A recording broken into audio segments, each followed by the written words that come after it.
Shalom saudaraku, salam sukacita buat kita semua.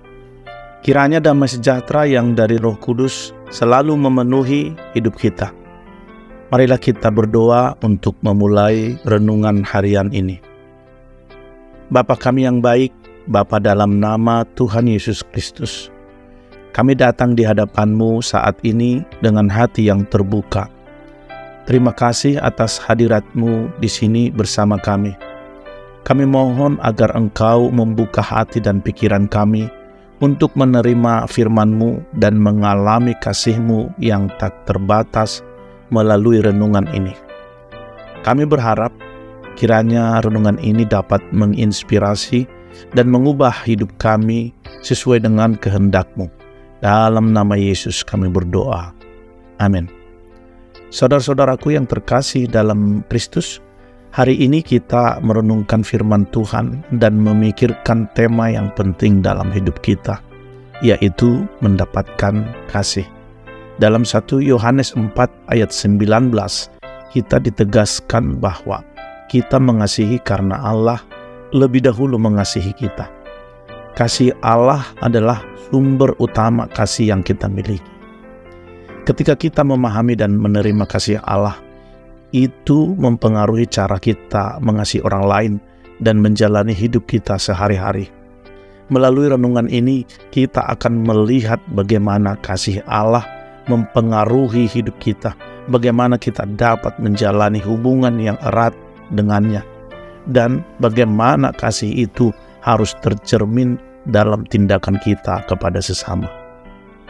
Saudaraku, marilah kita baca kebenaran firman Tuhan yang terdapat dalam 1 Yohanes 4 ayat 19. Demikian bunyi firman Tuhan.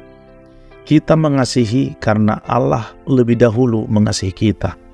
Amin. Saudaraku, kasih adalah salah satu anugerah terbesar yang diberikan kepada manusia. Kasih adalah kekuatan yang luar biasa, yang dapat mengubah hidup kita dan mengisi hati kita dengan sukacita. Namun, ada satu hal yang perlu kita ingat, bahwa kasih tidak hanya berasal dari diri kita sendiri, tetapi kasih itu berasal dari Allah yang menciptakan kita. Ayat di atas mengingatkan kita bahwa kita dapat mengasihi karena Allah lebih dahulu mengasihi kita.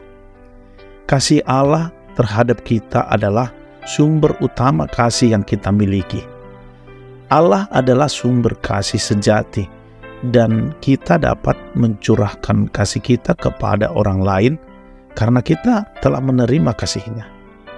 Bagaimana kita dapat mendapatkan kasih ini? Pertama-tama, kita harus menyadari bahwa kita adalah penerima kasih Allah. Allah mencintai kita dengan kasih yang tak terbatas, tanpa memandang dosa atau kekurangan kita. Ketika kita memahami betapa Allah mengasihi kita, hati kita menjadi terbuka untuk menerima kasih-Nya. Yang kedua adalah kita harus memiliki hubungan yang erat dengan Allah melalui Yesus Kristus. Yesus adalah wujud nyata kasih Allah bagi dunia ini. Dia datang ke dunia untuk mengorbankan dirinya sendiri agar kita dapat menerima pengampunan dan kasih yang tidak terhingga. Melalui iman kepadanya, kita dapat hidup dalam persekutuan dengan Allah dan mengalami kasih-Nya setiap hari. Selanjutnya, kita perlu mempraktekkan kasih kepada orang lain. Ketika kita menyadari betapa besar kasih Allah bagi kita menjadi tergerak untuk membagikan kasih itu kepada orang-orang di sekitar kita. Kasih bukanlah hanya kata-kata belaka, tetapi kasih harus tercermin dalam tindakan kita sehari-hari. Melalui kebaikan, pengampunan, dan pengorbanan kita, orang lain dapat merasakan kasih Allah melalui kita. Jadi kasih adalah salah satu cara utama di mana kita dapat memperlihatkan ciri khas seorang Kristen. Ketika orang lain melihat kasih kita, mereka akan melihat cahaya Allah yang bersinar dalam hidup kita. Kasih adalah bahasa yang dapat dimengerti oleh semua orang, dan melalui kasih kita dapat menyentuh dan mengubah hati mereka. Mari kita berusaha untuk mendapatkan kasih ini setiap hari. Marilah kita menjalani hidup kita dengan kesadaran akan kasih Allah yang melimpah. Dan marilah kita menyebarkan kasih itu kepada dunia ini, dunia di sekitar kita.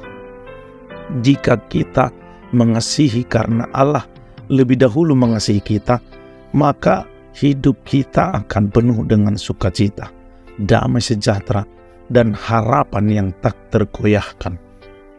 Saudaraku, di akhir dari renungan kita ini, marilah kita berdoa. Bapa kami yang baik, Bapa di dalam nama Tuhan Yesus Kristus, Tuhan yang penuh kasih. Terima kasih atas kasih-Mu yang tak terhingga kepada kami. Bantulah kami untuk selalu mengingat bahwa Engkau adalah sumber kasih sejati, dan Engkau memanggil kami untuk hidup dalam kasih-Mu. Bantulah kami Tuhan untuk menjalani hidup dengan mengasihi orang lain seperti Engkau mengasihi kami. Kiranya hidup kami ini menjadi saksi nyata tentang kasih-Mu bagi dunia ini. Terima kasih Tuhan. Dalam nama Yesus kami berdoa dan bersyukur. Haleluya. Amin. Saudara kekasih, saya berharap renungan ini memberkati saudara dan menginspirasi saudara untuk menjalani hidup dalam kasih Allah. Sampai bertemu kembali dalam renungan harian berikutnya. Terima kasih. Tuhan Yesus memberkati. Haleluya. Amin.